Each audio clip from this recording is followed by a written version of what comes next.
Just when you thought the forces of hell were no more, and it was all over, there arises a challenge so formidable that only the strong and well-prepared will survive. Are you ready to dive into the abyss? Do you dare take on the darkness once more?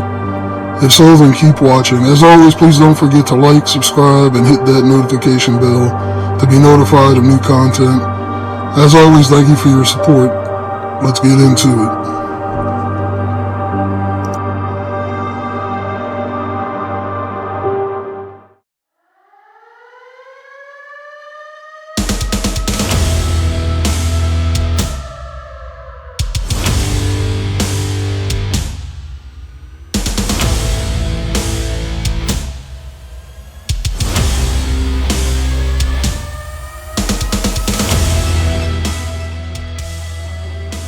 Alright guys, excuse me.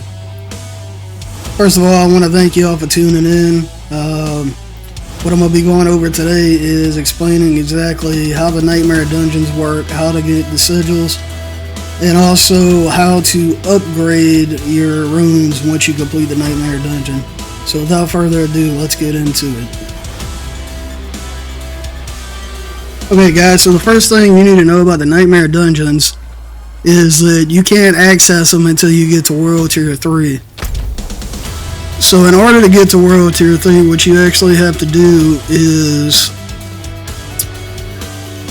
come over here to Kyovashad, and there is going to be a dungeon that is actually right above it. It's called the Capstone Dungeon. It's not showing on my map because I've already completed it. But in order to be able to access the Nightmare tier, which is tier 3, and then Torment tier 4, you have to complete that dungeon to unlock each difficulty. So in order to unlock tier 3, you have to do the Capstone Dungeon on to tier 2. And then to unlock tier 4, you have to do it on tier 3. Now once you actually unlock the Nightmare, there's one of two ways you can get your sigils. One way is by crafting it, which you can do with materials and stuff that you find throughout exploring. And you can actually come over here to the Cultist, and you're going to have this option here to craft sigils. So you can craft the Ancestral version, which is for World Tier 4. And then you can craft the Sacred version, which is for World Tier 3. And you also have different tiers, so let me pull one up so you can actually see. So as you can see, this one is 12 revives allowed, but it also has increased critical strike. Your critical strike chance is increased by 6%. And then it gives you 2 enemy affixes.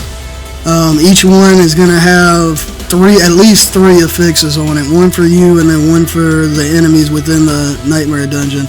The higher the tier goes, the more affixes that they'll have. So you have elites always have the suppressor affix, and then you have monster bleeding damage. Monsters deal an additional 22% of their physical damage dealt as bleeding over 5 seconds. The higher the rank, the higher the level, or higher the tier, the more difficult it will be.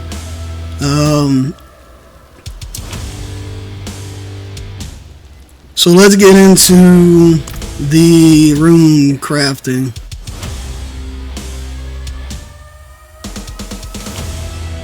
Okay, so whenever it comes to the runes, as you can see, like this one right here that I have, my second one is level 4, and then I have this one which is still level 1.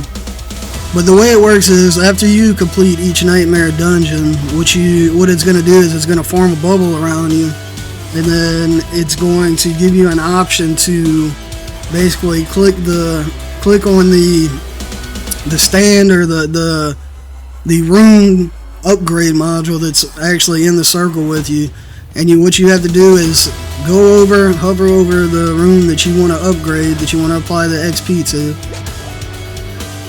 and then you click on that rune, and you hit triangle, if you're on PlayStation, but you apply the XP that was earned throughout the dungeon at the end to whatever rune you choose to. Now you can only apply it to one, you can't split it up.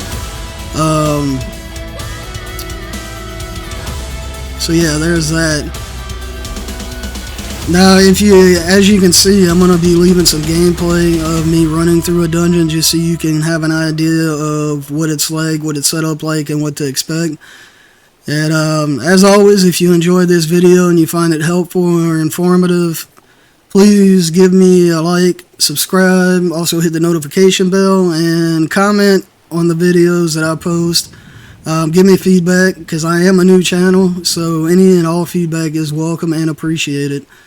And thank you for watching.